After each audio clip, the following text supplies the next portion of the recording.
I said to God, I don't think you're real, but if I'm wrong, prove it. 2 weeks come and go. I didn't even remember praying that prayer. There was zero faith attached to my prayer. And as I was dialing a phone off behind me to my left, I audibly heard the voice of God. And the 2 words he spoke to me were, call Mom.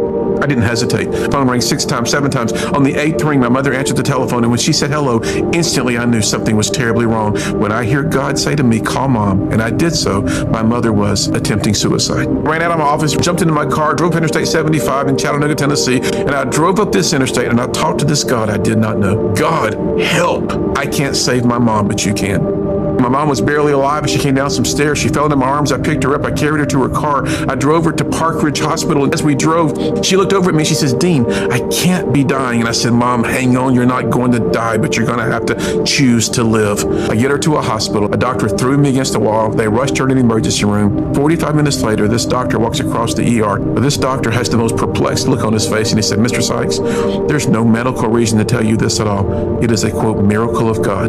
You can go see her. I looked straight up to heaven. I was like, you're real? I took a walk that day. I could take you to the spot in Park Ridge Hospital where I leaned against the wall and I had an encounter with Jesus.